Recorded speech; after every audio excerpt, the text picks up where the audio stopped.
All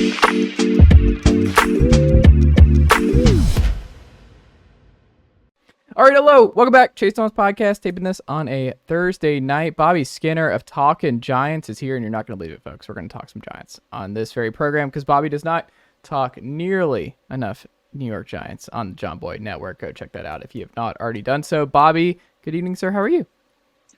I'm good, man. We're back in the swing of things with training camp. Full days, but fun days. I think it's the most fun time to cover an NFL team. Like the draft is very it's fun, but it's a lot of grueling work, and then you still didn't watch 100 players before the draft. The season's fun, but it's again a ton of work. You're looking at losses, wins, whatever. Training camp is just kind of you've done all the work. You just get to watch it, talk about it, enjoy. You're not having to watch film for 3 hours straight. You just get to watch the practice and enjoy it. Do you even know what you're watching? I've been to a lot of Falcons training camps in my time back when I lived and grew up in Atlanta, and I would go to Flowery Branch and check them out. My eyes would wander. I would just be like, oh, there's Perry Jerry. Let me go see what he's doing for a little bit. But I have no concept of really what I'm watching. Do you have any? Are you a vet now where you know what to look for, where to keep your eyes, or are you just enjoying it for what it is? You just kind of got to watch look at matchups. So today I was yesterday we were watching the receivers and what they were doing. Today it was I want to look at what the corners are doing. And specifically guys that are position battle. So Cordell Flaw, he's battling for starting nickel corner. Whenever he was in, I would focus in on him and see what he's doing. But if you just if you just watch the ball, you won't know what's going on. You'll just be sitting back enjoying it, which I think is a little more enjoyable. But what's been the biggest training camp thing you've seen? What's the funniest training camp moment with the Giants in your lifetime? Funniest training camp in my lifetime? Yeah, that you've seen in person that you're that was objectively hilarious, and I'm glad I was here for this. This is only the second year I've done training camp. So I'm trying to think of things. Does it have to be players? Because actually today there's been a kid that showed up 2 days in a row with this huge sign saying, Saquon, if you sign this, my ex-girlfriend will get back together with me. Which, no, she won't. But I'm telling you, this kid was obnoxiously holding this sign up in the air, yelling at Saquon. So Saquon, I think, finally just went and signed it because he knew that this kid wouldn't stop until he did. But my question is, what do you do with that sign? Saquon signed it. She's not coming back, bro. Now you just have this big sign signed by Saquon that reminds you of your ex-girlfriend. I just didn't really understand the play, unless the play was just attention. Yeah, I don't, because you're not going to frame it. You're not framing that sign. You're not and you don't even want to sell it. Who's buying it? Big sign, Chase. It was a good 3x2 sign. Yeah. Are you a sign guy? I've never brought a sign to any sporting event in my life. Never made a sign. No, I've never even thought about doing it. I feel like it's kind of a dying art. We just saw it on TV so much that when there is a sign guy, they show it. Yeah. But I don't think I've ever even been near a sign guy at a game. Yeah, I've never been that. I'm not loud at games. I'm always thinking, taking notes. Tennessee is probably the most rowdy I'll get. Just when you're in the Coliseum, that is Neyland Stadium, with 102,000 people on a college game day, at 3. It's just hard not to just be as much of a hardcore fan as humanly possible, and things come out that you're just I don't know where that came from. I didn't know that was in me, but apparently it's in me.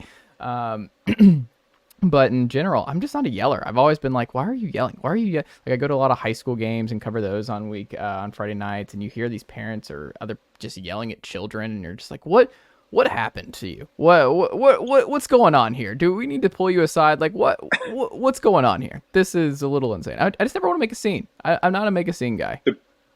Yeah, I'm the same way at games. I'm pretty quiet. But we did a watch party last year for the playoff games. And I lost my voice by the first quarter of that Giants-Vikings game. What hurt, which was good, is they scored on basically every single drive. So the next week, the Eagles, my voice was fine. We barely had to say much. But yeah, that was man, I turned into a nasty person when I'm on a watch party live stream for a playoff game. So I think playoffs is when it comes out. Regular season games, I'm pretty quiet. I like to see that again for the Falcons at some point. I would like to just host a playoff game in the new stadium at some point. That would be nice. That's basically been the same. The Giants haven't hosted a playoff game in MetLife Stadium since the 2012 Super Bowl. So wow. was their first playoff game since, so it felt good to get back. Man, that's wild. And now the Jets have the longest playoff streak drought in the NFL, and it's just like time flies, man. The butt fumble and everything else. The Rex Ryan years don't feel that long ago to me, and the Coughlin years I don't feel, know. and they really, really were. It's been a mess on both accounts here. But first up, you mentioned Saquon. Were you surprised ultimately how the Saquon Barkley drama actually ended up here? So I thought a long term deal would get done just because at Mm, the end Saquon would be like, hey, this is going to be more cash flow than the alternative, and he wouldn't be happy about it, but he eventually would fold. But he stood his ground mm, and didn't sign the contract. So you're like, all right, franchise tag. He's not going to miss games. Like if anyone knows Saquon, he's not going to miss games, but he's going to miss training camp, right? That was always the assumption. But I remember talking before Tuesday is I could see like if the Giants want to just say like sign the 1 year deal now, but it would come to camp, but we will put a clause in that we won't franchise tag you again. I think that would be worth it. mm, But so when we saw that contract on Tuesday, like oh that definitely has that clause in it, but no, it didn't. And the incentives like the franchise tag is 10.1 million. mm, The contract he has now is 10.1 up to 11 mil, so it's $900,000 in incentives. And think mm. about how good of a year Saquon had last year. He didn't hit any of the incentives in the contract. Yeah. So he's basically playing on the franchise tag but showing up to camp, which is you don't see that really too often Mm. with negotiations like this. And they still have the option next year. So I was shocked that he's in camp to start, but I guess I wasn't shocked that it ended towards the tag. Were the jokes fair that you saw that immediately came out after Saquon signed the contract that he ended up doing and now he's back? Or do you think it was just he didn't really have many options and it just kind of hit him that like there wasn't much he could really do at this point with his contract this year? So there's two like you the side from say like that he shouldn't have done it is make the Giants as uncomfortable as possible. Go through all the Mm, press. Even when he did sign, all the questions were about Saquon. Andrew Thomas signed a $120 million contract. Like two of the 8 questions were about Saquon. mm, Uh, so making the Giants as uncomfortable as possible was like the play. Like, hey, don't do this to me again, or it's going to get real, real ugly. But Saquon realized, like, hey, I'm going to play games on this contract anyways, so I might as well get some incentives in it. And Saquon's hyper focused on his image, like hyper, and he understands he's in the New York media and he wants to be here, or be with the Giants for life. mm. And it does, even if it's not fair, him missing camp would have turned fans on him. And I don't think he was really ready for that. But he's just like he took a team. He put the team before him, which is like you don't really see that anymore, and kind of Mm. rightfully so.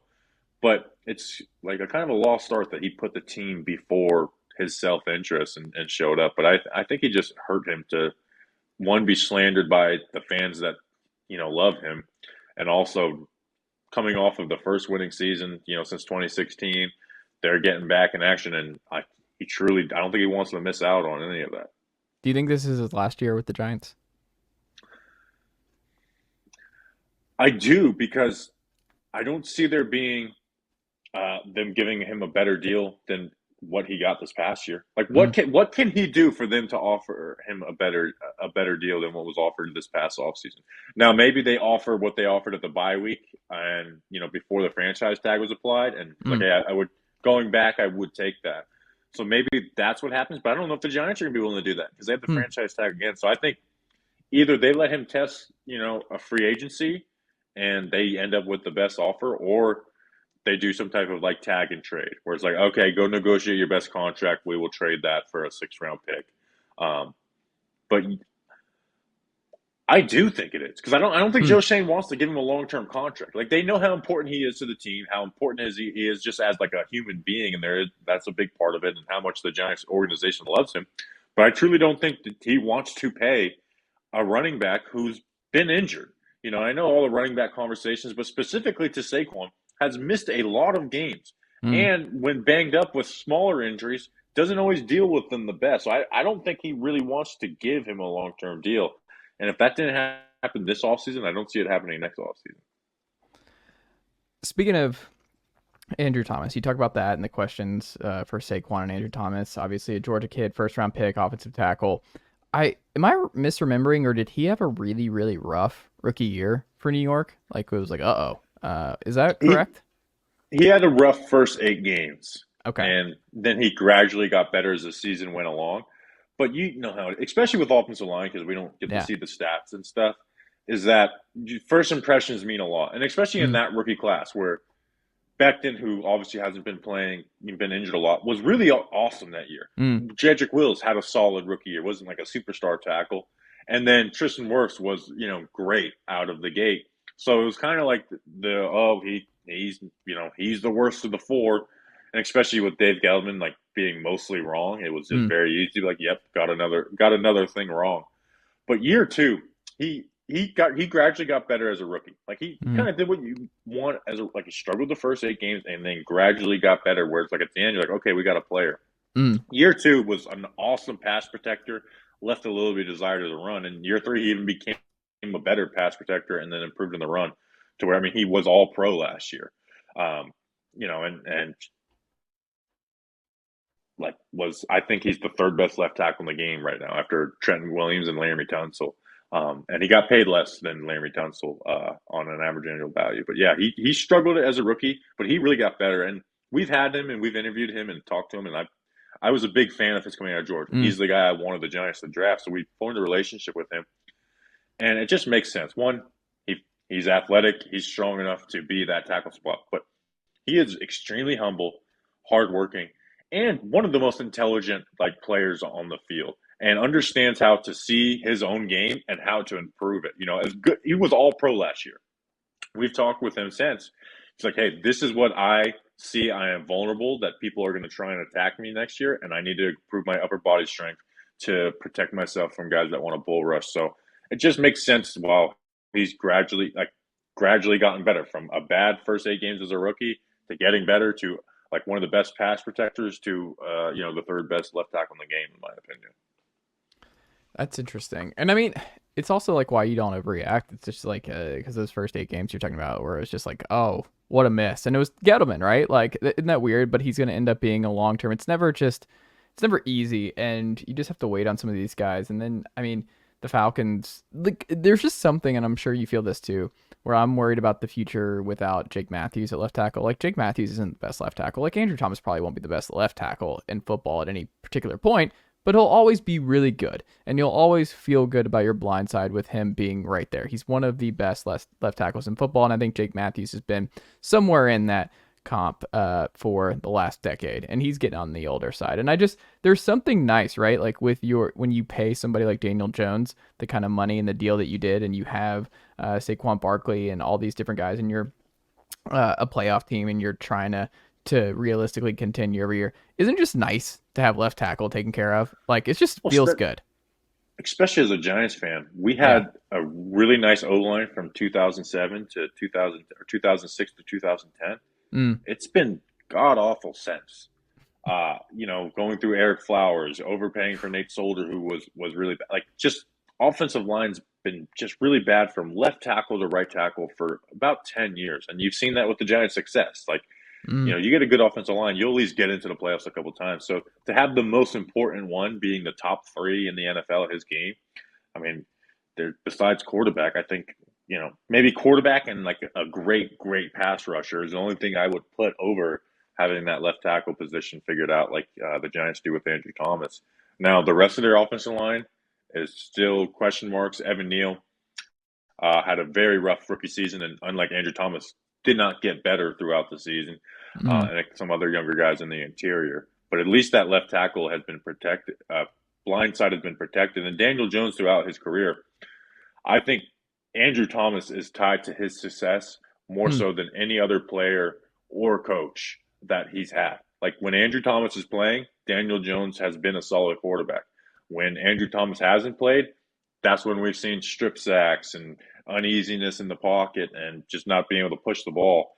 But I really like everyone says Saquon is so important to the team, and he is. He really is. But Andrew Thomas is more important to the New York Giants than Saquon Barkley is. Like he is real deal. I like it. Daniel Jones, are you enjoying the ride now? Like, are you having fun? Are you just like, we've paid him, we made the playoffs, like last year was awesome, like he's our guy? Are you still just like, We're year to year. Where are you at with Daniel Jones in this experiment?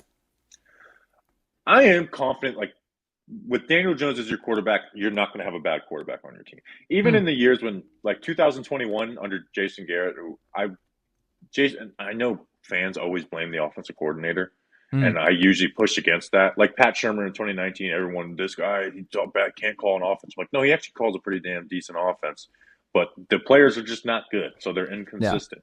Garrett wasn't that. Garrett was literally, just a bad offensive coordinator, and that's got fired mid-season. You saw on like Jones wasn't doing anything wrong in that. It was just bad offenses and then bad players around. So Daniel Jones is at least a solid quarterback in the NFL. Hmm. But yeah, I am enjoying it because when we paid him, we went and looked deep at quarterback contracts who were in that tier that Daniel Jones. Like we looked at the Tannehills, but go look at the five best young quarterbacks in the NFL right now. You would say Hmm. probably Lamar, Burrow, Herbert, Allen, and Mahomes. Yeah. All five of those guys, when they were drafted by teams that were paying quarterbacks and Hmm. not bad quarterbacks, like Philip Rivers with Herbert.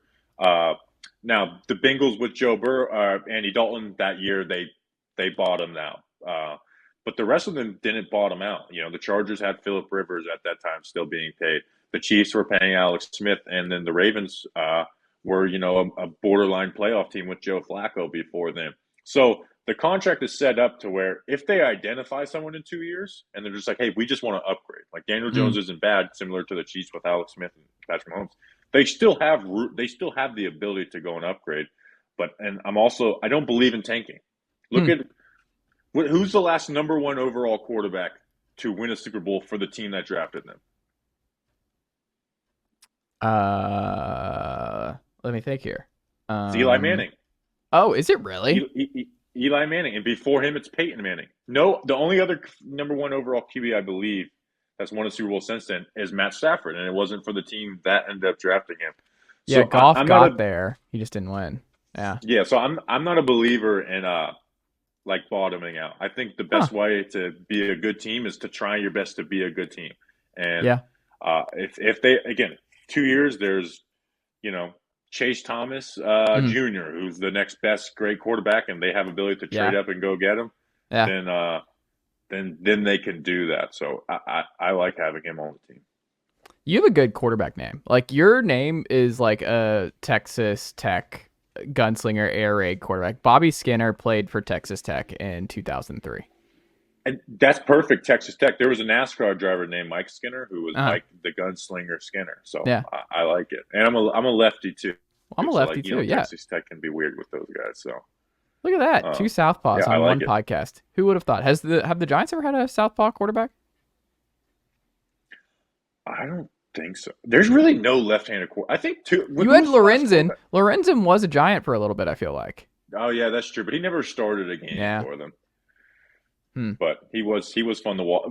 Lorenzen only came in for the Giants. They would literally put him in fourth on one QB sneaks, which was pretty interesting. That Yeah. like a hard ass like Tom Coughlin was like get your big ass in there and get behind. He was bigger than the center. It was very funny to watch.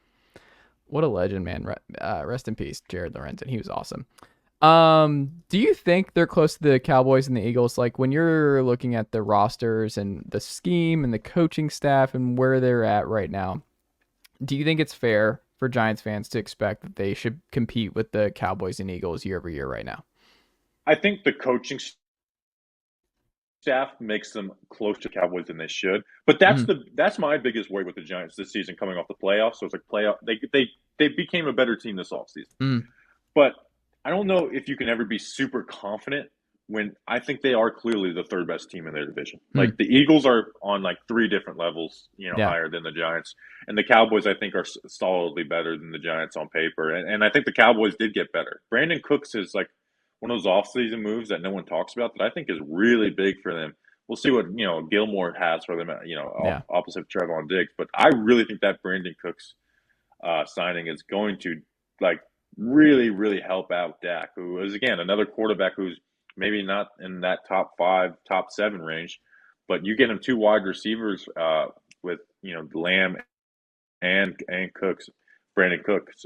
You can see him be the best version of himself. Michael Gallup too. Yeah, I mean, there's a scenario. I mean, like I've said that Dak, I think, is still probably the best quarterback in the NFC right now, and it's amazing how lopsided the AFC quarterback situation is compared to the NFC. But it's unbelievable. Like you're arguing between like Dak, Kirk Cousins, Daniel Jones. Like I just, it's kind of wild where we're at, and Jalen Hurts obviously too. But yeah, it's just gonna be weird by and large. Last thing in here, and I'll get you out of here, Bobby. What is your realistic 2023 expectation? You talked about like, hey, like we're behind the Cowboys and the Eagles, but that doesn't mean anything. Like the seasons go awry, injuries happen. Like you can absolutely still sneak in there. Now, I would say from my perspective, winning the division would be a huge surprise.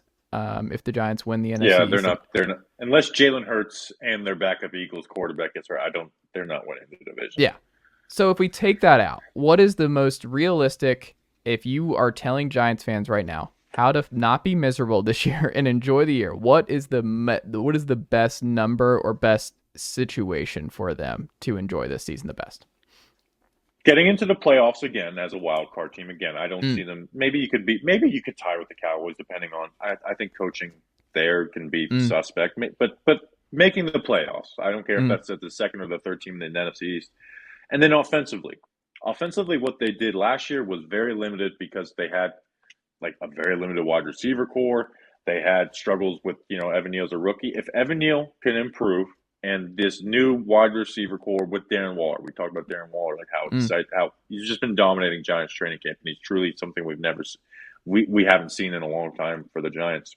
mm. Be an offense that's explosive.